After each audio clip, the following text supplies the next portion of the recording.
Welcome back to Gemstone Kingdom, where every stone holds a story written in light. Tonight we journey beyond the earth itself to uncover 10 gemstones said to be blessed by angels, each one a fragment of divine grace, stones that heal, protect, and whisper the language of heaven.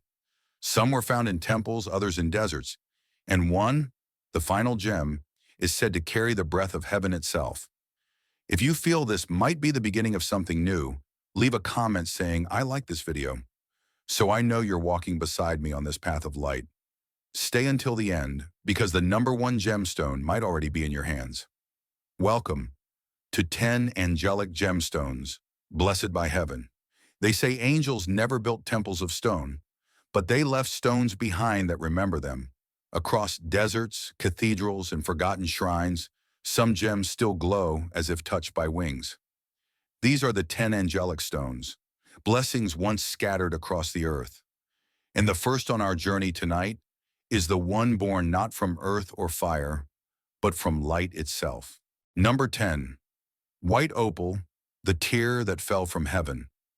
Among all the gems said to carry the blessings of angels, white opal stands apart, because unlike other stones, it doesn't reflect the world. It reflects the unseen. Ancient legends tell of the moment the heavens wept.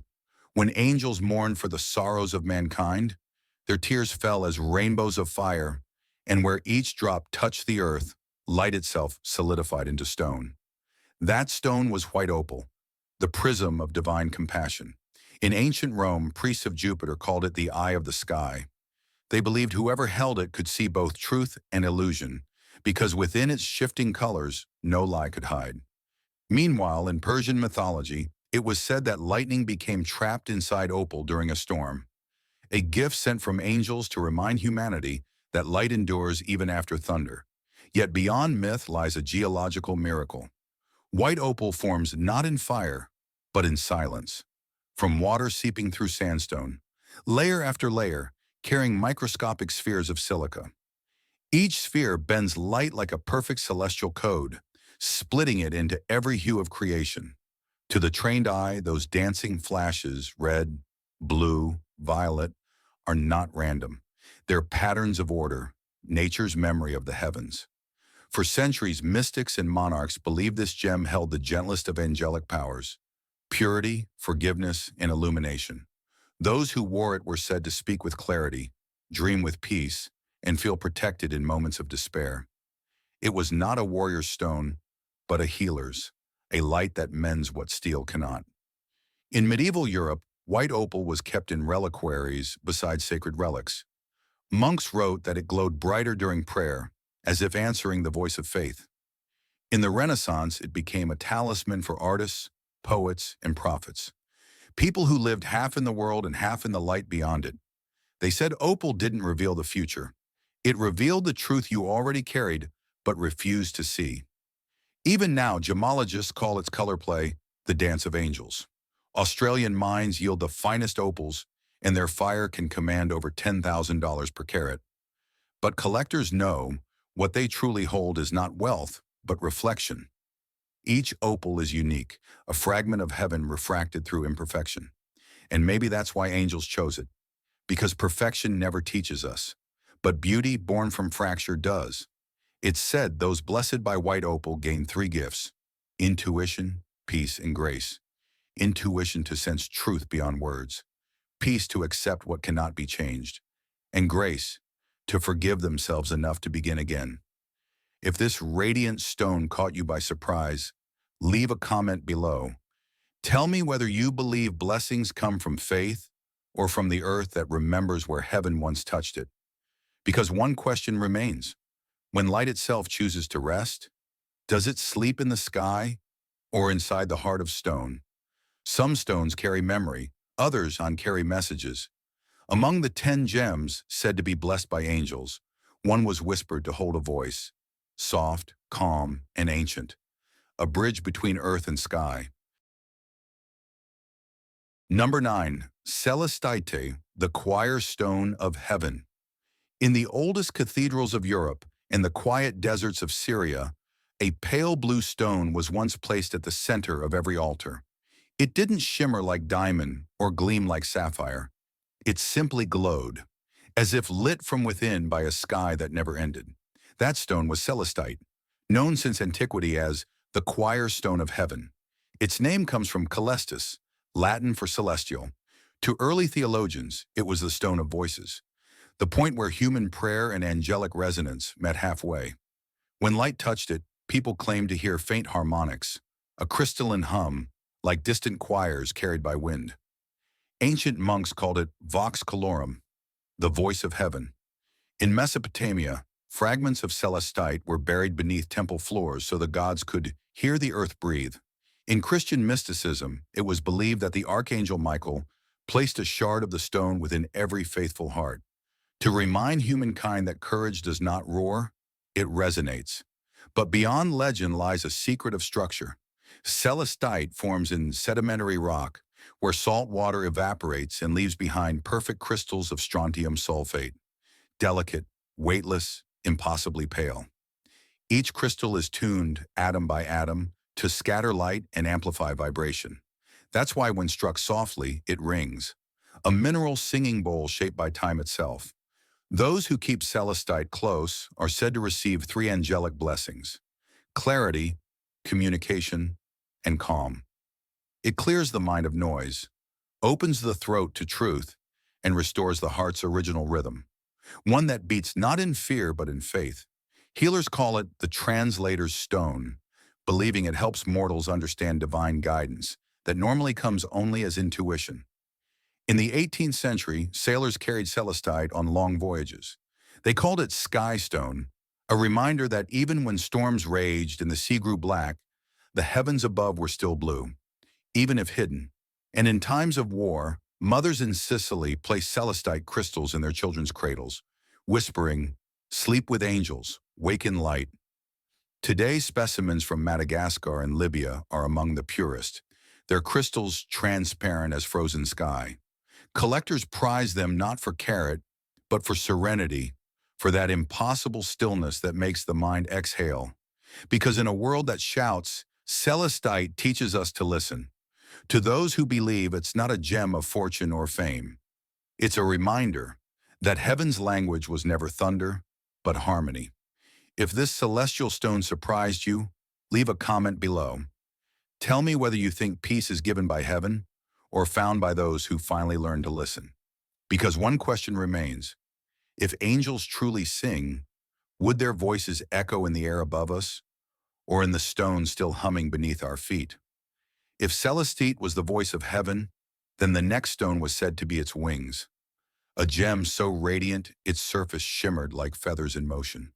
To those who believed, it wasn't carved by human hands, but by the touch of divine beings themselves. Number 8. Saraphanite, the feather of creation. In the frozen wilderness of Siberia, where winter never truly ends, miners once uncovered a green stone streaked with silver, patterns flowing like feathers, so lifelike that locals called it the wing of the seraph. Its name, Saraphanite, comes from seraphim, the highest order of angels, the keepers of light closest to the divine flame. The legend began centuries earlier in the apocryphal Book of Enoch, which described the seraphim as beings made entirely of fire and wings, their presence said to purify, not destroy. When these celestial guardians descended to earth, they left behind trails of burning light that cooled into this stone, locking their essence into matter. Under light, Saraphanite doesn't glitter like crystal. It glows softly like dawn spreading through mist. Its silver fibers are formed from mica inclusions with inclinochlore, a mineral so fine that it reflects light in perfect symmetry, each shimmer a whisper of movement. Even geologists who study it admit it looks alive. In Eastern Orthodox folklore, fragments of Saraphanite were placed beneath the foundations of cathedrals, believed to invite divine protection upon sacred ground. And in Siberian shamanic rites, it was used to call on the winged ones, spirits of air and fire who cleanse the soul of fear. Those who held it during meditation often describe visions of silver feathers spiraling upward, as if the stone itself remembered flight. But the true blessing of Saraphanite, according to mystics, is renewal. the restoration of what was lost. It was said to heal the weary, to lift the grief of those who had forgotten their own light. For that reason, it became the stone of rebirth, carried by those who sought forgiveness or the courage to begin again. Collectors say Saraphanite hums at a frequency that calms the heart. Placed over the chest, it's believed to align body and spirit, a symbol that every mortal heart, no matter how scarred, can still echo the rhythm of wings. Geologically, it's rare, found only near Lake Baikal, where tectonic forces twist ancient rock into shimmering green veils. Its soft structure makes it nearly impossible to cut cleanly, so every polished piece is unique, each one shaped by imperfection, like light sculpted through broken glass. Today, fine Saraphanite is prized not for jewelry, but for meaning. Healers use it to awaken empathy, artists to renew inspiration, and travelers to remember that no distance is too far for light to find them again. It's said that those blessed by Saraphanite gain three angelic gifts: forgiveness, regeneration, and ascent. The ability to rise above what once buried them. To hold it is to be reminded that grace is not given, it's remembered. If this winged stone of heaven surprised you, leave a comment below. Tell me whether you believe salvation comes from above or from the part of us that still remembers how to fly. Because one question remains: when angels shed their light upon the earth, did they fall, or did they leave a path for us to follow? If Saraphanite carried the wings of heaven, then the next gem carried its whisper. A stone so gentle, ancient mystics believed it was the medium through which angels spoke to humankind. Number 7, Angelite, the stone that speaks for heaven. Long ago, when the world still believed that the sky had a voice, people told stories of a stone that could translate light. They said its color was the calm between storms, its presence, the hush between words. That stone was Angelite, known to mystics as the breath of the seraphs. Discovered in the late 20th century in the mountains of Peru, Angelite quickly became more than a mineral curiosity. Locals recognized it from older Indian folklore as anhydrite azul, the sleeping sky.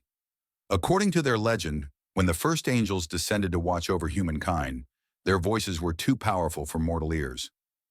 So they condensed their songs into stone, soft blue orbs of silence, so the earth could remember the sound without breaking.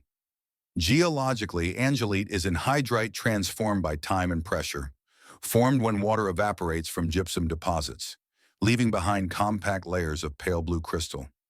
It is the stone of stillness. No shimmer, no flash, just the quiet glow of sky trapped in solid form. To mystics and healers, this purity is not emptiness, it's peace.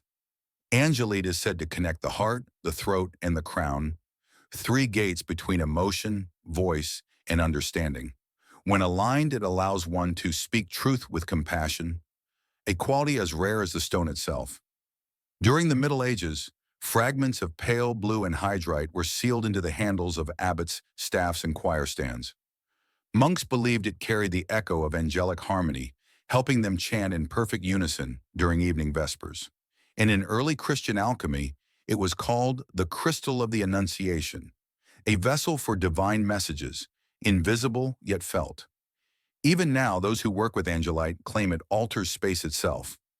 Rooms seem quieter, breathing slows, thoughts untangle. Some say it isn't the stone that calms you. It's the reflection of your own serenity finally returning to you. Collectors often describe its energy as the pause between heartbeats. Placed under a pillow, it's said to bring lucid dreams. Worn as jewelry, it invites empathy and gentle communication. More than any gem, Angelite teaches one truth: that connection isn't found in sound, but in silence that listens. Its pale tone, somewhere between sky and mist, has made it a symbol of reconciliation and forgiveness. Among Peruvians who mine it today, there's still a saying, "Where Angelite sleeps, the world rests." Those blessed by this stone are believed to gain three gifts: serenity, compassion, and communion. Serenity, to still the noise of the mind. Compassion, to speak without harm. Communion, to sense presence beyond sight. Fine Angelite is modest in price, $20 to $100 per carat. But its worth lies not in value, but in what it reveals, the ability to hear heaven without sound. If this whispering stone surprised you, leave a comment below. Tell me whether you think true guidance comes from voices above or from the quiet we carry within. Because one question remains. If angels still speak, are we waiting for their words or just learning to listen again? If Angelite carried the whisper of heaven, then the next stone carried its clarity. A gem that doesn't glow but radiates something rarer. Understanding. It was said to be the crystal of the messengers themselves, a light that angels use to communicate not with words but with knowing. Number 6, Danburite, the crystal of divine clarity. Some gems speak through color, others through brilliance, but Danburite speaks through stillness.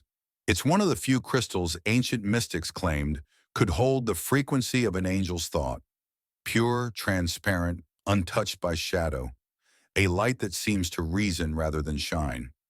Discovered in Danbury, Connecticut in 1839, this gem first appeared to modern science as a curiosity, a transparent crystal mistaken for topaz. But when examined, its structure revealed something unique, a complex internal geometry that refracts light into an unusually soft, golden tone. To gemologists, it was calcium borosilicate. To mystics, it was the voice of Gabriel made solid. In early metaphysical texts from the 19th century, Danburite was called the Stone of the Archangels. It was said to bridge the intellectual and the divine, allowing reason and intuition to coexist without conflict. To scholars, philosophers, and priests alike, it became a talisman of pure comprehension. Ancient writings from the Rosicrucians described a clear stone used in meditation halls, believed to open the crown of the spirit to heavenly teaching. Centuries later, crystal historians found those descriptions aligned perfectly with Danburite's natural resonance, a frequency that vibrates in the range associated with calm cognition and insight. Unlike the dense brilliance of diamond or quartz, Danburite carries light softly, diffused, radiant, patient. It doesn't dazzle, it reveals. Under a lens, its clarity seems infinite, as if you're looking into the very idea of transparency itself. Spiritually, it's considered a teacher stone, a gem that awakens divine intelligence. Healers say those who keep Danburite near their head while sleeping often awaken with solutions they didn't know they had. It's not a stone of answers, but of understanding the question correctly. In Japanese Buddhist tradition, monks carved clear stones into small pagodas, each one a symbolic house of light. Later studies revealed many of those relics were Danburite, placed at mountain temples to align human consciousness with celestial wisdom. Those blessed by Danburite are said to receive 3 angelic gifts: illumination, discernment, and divine peace. Illumination, to see truth without fear. Discernment, to separate knowledge from illusion. Peace, to trust what cannot yet be proven.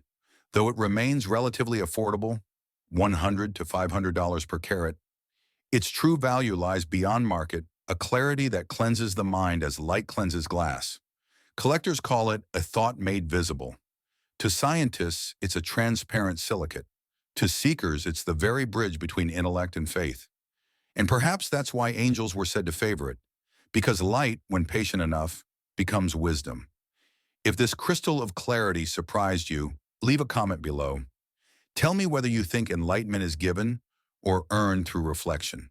Because one question remains. When heaven speaks in silence, is it teaching us or reminding us that truth has always been within reach? If Danburite embodied the mind of heaven, then the next stone held its light, a gem so radiant that priests once believed it was the moon's reflection, trapped on earth to guard those who still walked in darkness. Number 5, Selenite, the blade of pure light. There are stones that shimmer, and there are stones that illuminate. Selenite, named after Selene, the Greek goddess of the moon, was once known as the blade of angels, a crystal believed to slice through shadow, not with power, but with clarity. In temples of ancient Greece, priests of Selene used translucent slabs of this stone to refract moonlight into sacred halls. At night, when the marble glowed silver, they said the goddess herself had entered. Later Christian mystics believed that the same light was the radiance of the archangel Uriel, the bringer of divine illumination. Selenite's structure is delicate, almost otherworldly. It forms in long, fibrous layers of gypsum, crystals so clear they once served as window panes in Byzantine chapels. Even in darkness, it captures stray light, turning dim rooms into pale sanctuaries. To early believers, that was no coincidence. It was the physical proof of a spiritual law. Light always finds a way in. But selenite wasn't just for altars. It was carried by travelers, prophets, and soldiers returning from war. They called it the angel's mirror, believing it reflected not faces, but truth. Its milky glow was said to calm nightmares, repel deceit, and cleanse the aura of sorrow. Even now, modern energy healers still sweep selenite rods through the air to clear emotional residue. A ritual older than any religion, rooted in the human longing to feel clean again. Archaeological evidence shows that in Egypt and Mesopotamia, thin sheets of selenite line the interiors of sacred tombs. Not for wealth, but for guidance. They believed that when souls rose toward heaven, selenite would channel the lunar light to help them remember who they truly were. Its chemical composition may be simple, calcium sulfate dihydrate, but its geometry is perfect order. When viewed under polarized light, its internal lattice pulses with symmetry, like frozen prayer.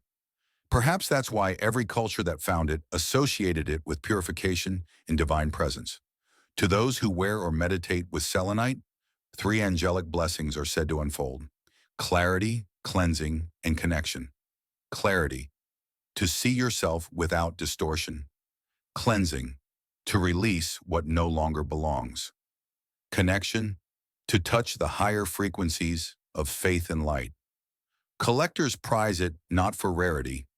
Selenite can be found in deserts from Morocco to Utah, but for its energy, which seems to soften every space it enters.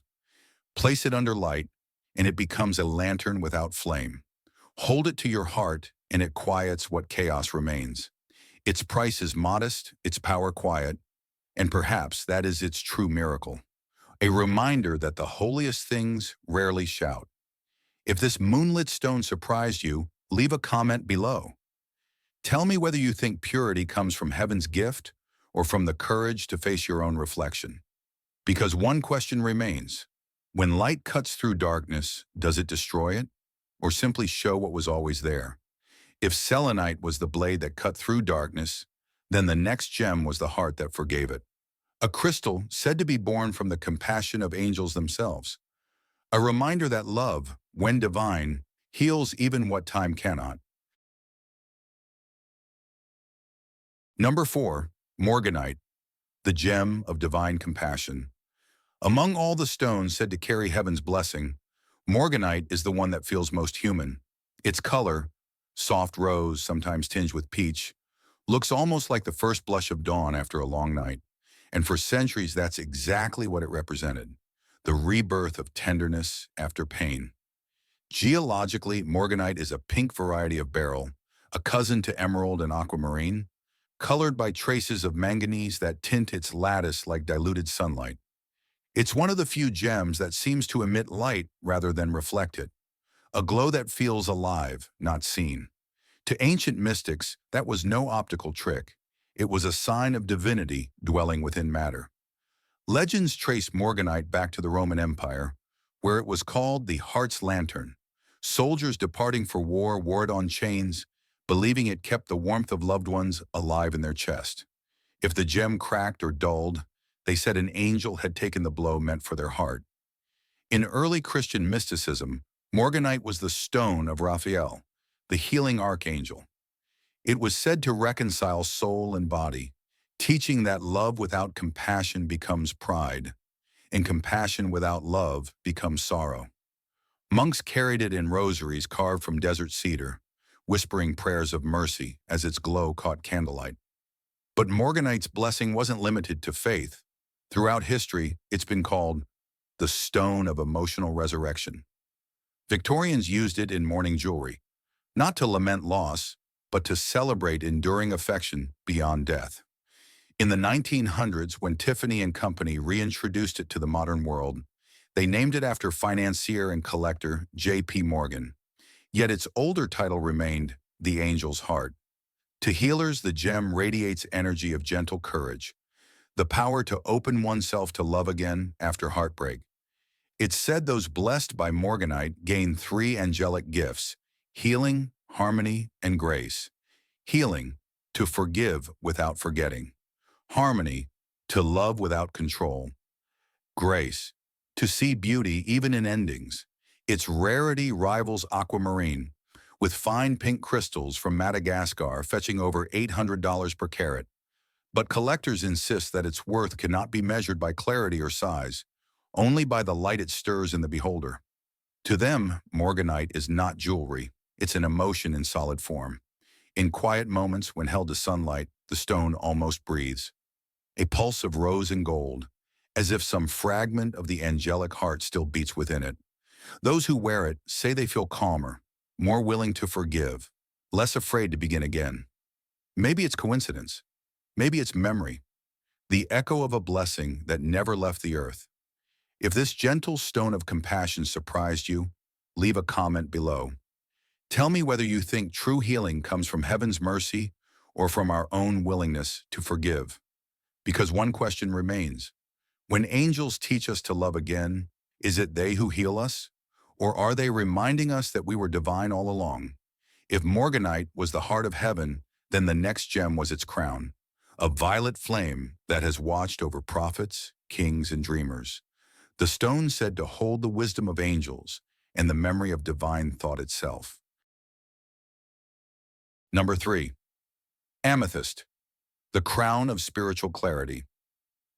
Long before empires were built and faith had a name, humans looked at amethyst and saw the color of higher reason, a hue too deep for earth, too serene for fire.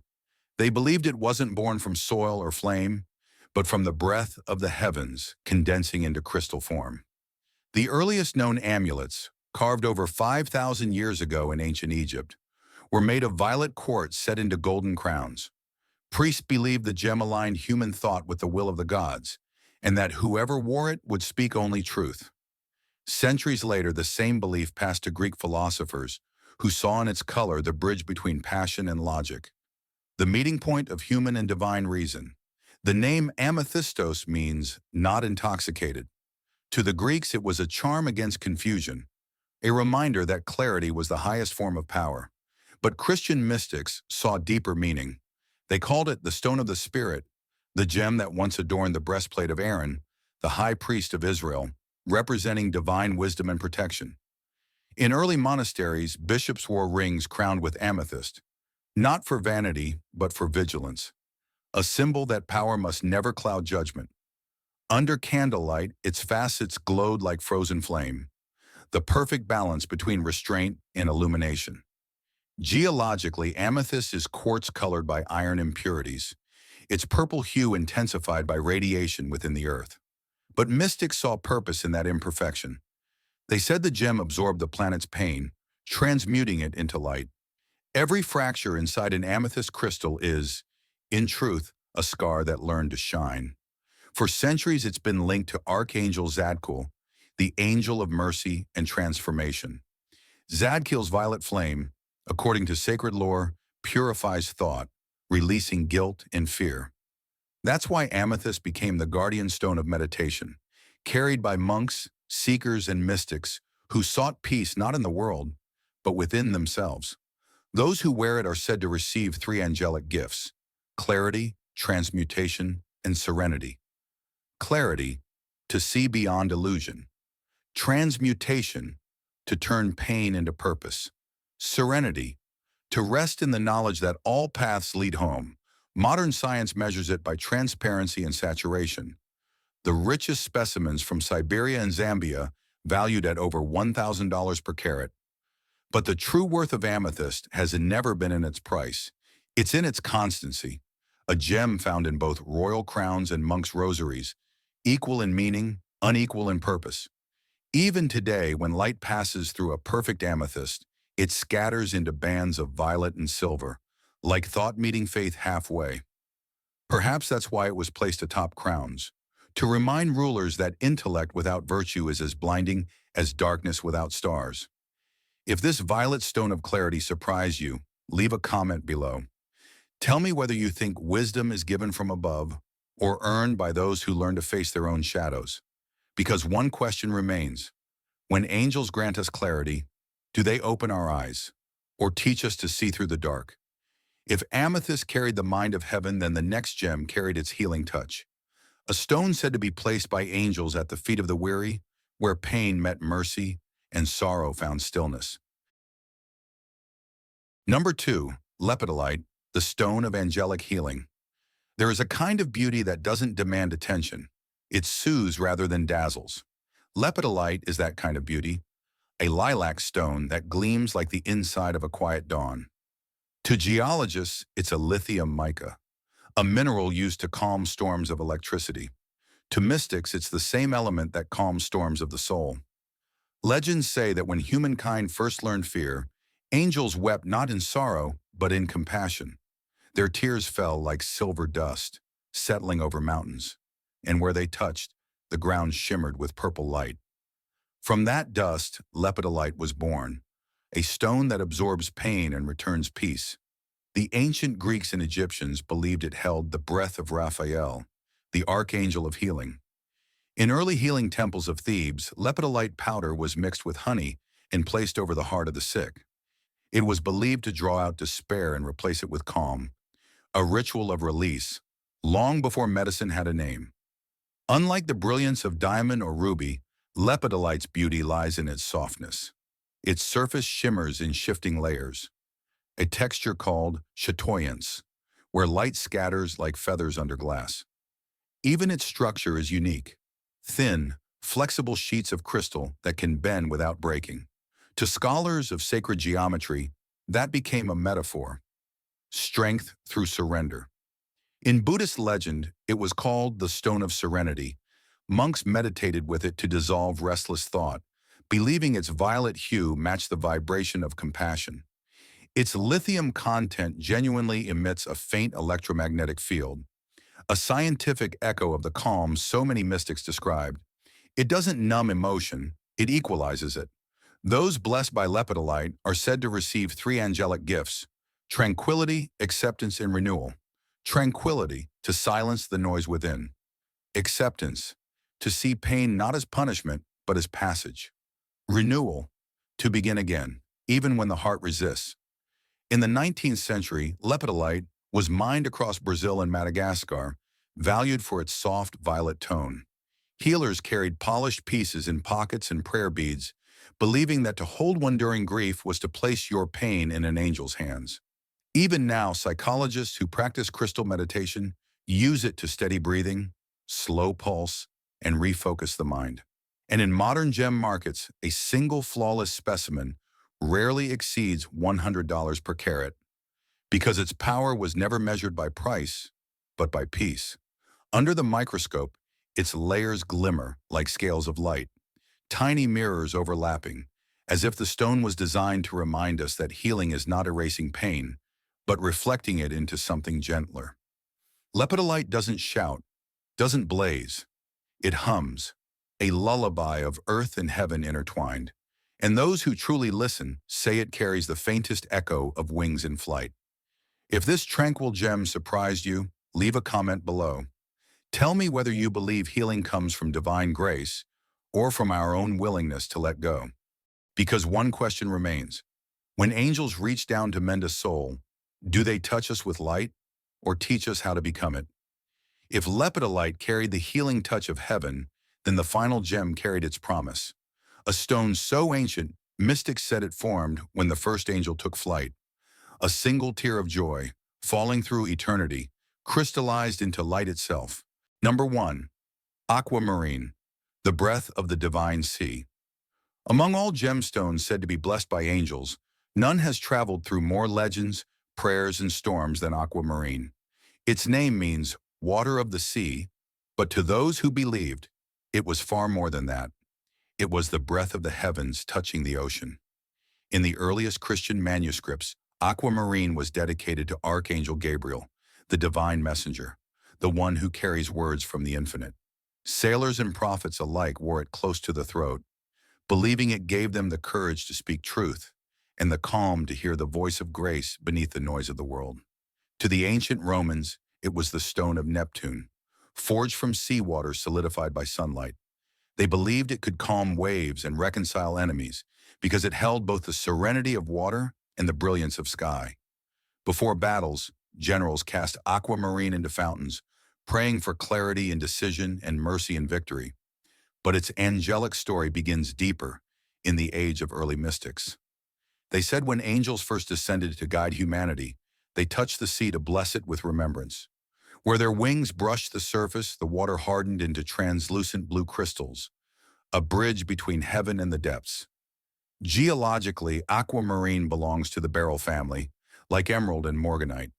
Its color comes from traces of iron within perfectly structured crystals, formed in granite veins cooled over millions of years. Its clarity is legendary. The purer the blue, the higher its vibration. In gemology, the finest Santa Maria specimens from Brazil are prized for their infinite depth of color, a hue that seems to hold the sky itself. Mystics have long called aquamarine the guardian stone.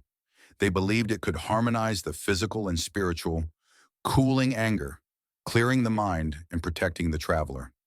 Sailors kept it in silver amulets engraved with angel wings, trusting it to carry them safely home. Even in modern spiritual circles, it's known as the gem of truth, clarity, and divine communication, a stone that opens the voice not to speak louder, but to speak honestly. Those blessed by aquamarine are said to receive three angelic gifts: calm, courage, and communion. Calm, to quiet the storm of thought. Courage, to face truth without fear. Communion, to align human will with heavenly wisdom.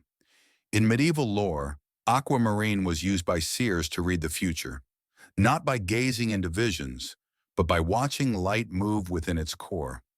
When a decision was just, the gem glowed brighter. When it dimmed, the ancients said an angel had turned away. Today, fine aquamarine commands prices up to $1,500 per carat, but collectors know its true worth cannot be sold. To hold it is to hold balance.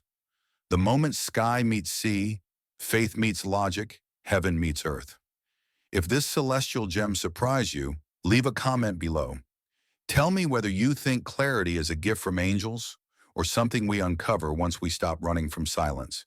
Because one question remains: when angels left their blessings behind, did they vanish into the stars, or did they stay, waiting for us to remember where heaven truly begins? And that was our journey through 10 angelic gemstones blessed by heaven. Each stone, from the whisper of Angelite to the breath of aquamarine, reminds us that light never truly leaves the world. It only finds new forms to guide us. If you've stayed with us until now, thank you. Your time and curiosity keep this kingdom alive. May these stories bring you peace, clarity, and a little more wonder in the days ahead. Don't forget to like this video and subscribe to Gemstone Kingdom, so we have the strength to keep uncovering the hidden light within the earth. Until next time, take care, stay curious, and may the angels walk beside you on your own journey of discovery.